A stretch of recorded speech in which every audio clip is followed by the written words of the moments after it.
Hello, আসসালামু আলাইকুম। এই পর্যায়ে আমাদের যে গোল সেটা হলো আমরা একটা স্পেসিফিক টেক্সট থেকে একটা কি বের করব।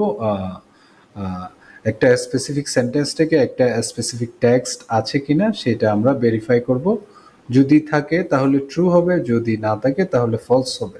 তাহলে আমাকে যেই কাজটা করতে হবে, আমাকে ইজ ইকুয়াল টু দিয়ে ইজ নাম্বার দিতে হবে। ইজ নাম্বার, তারপর আমাকে সার্চ দিতে হবে। ঠিক আছে, search.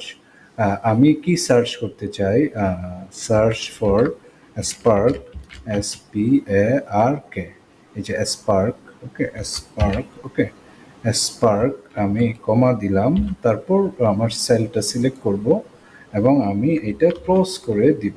Okay, is number value. ওকে, তাহলে আমি এন্টার দিলাম, তাহলে আমাকে ট্রু দেখাচ্ছে। তাহলে তাহলে welcome to IT. Okay, IT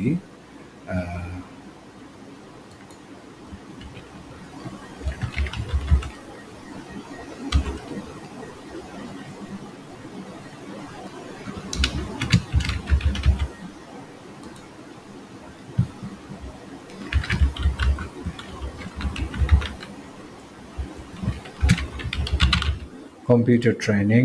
hello Saeed, welcome to IT. তাহলে এই যে এখানে আমি যদি টেনে দেই, তাহলে এখানে ফলস দেখাচ্ছে, যেহেতু এখানে স্পার্ক নামে কোনো ওয়ার্ড নেই।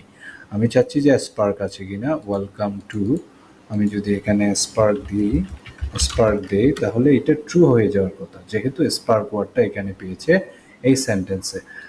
হ্যালো সাইদ, তাহলে আমি যদি এখানে Saeed works at Spark IT আমি যদি দিই, তাহলে এই যে স্পার্ক ওয়ার্ডটা পেয়েছে সেজন্য ট্রু। এখানে স্পার্ক ওয়ার্ডটা নেই সেজন্য ফলস। আশা করছি বুঝতে পেরেছেন। একটা একটা একটা ধরেন সেন্টেন্স বা একটা সেন্টেন্স বা একটা সেলে স্পেসিফিক ওই টেক্সট বা ওই ওয়ার্ডটা আছে কিনা আমরা এইভাবে আমরা ইজ নাম্বার দিয়ে আমরা সার্চ দিয়ে এটা বের করতে পারি। আশা করছি বুঝতে পেরেছেন। নেক্সট আরেকটি ভিডিওতে দেখা হবে ইনশাল্লাহ। আল্লাহ হাফেজ।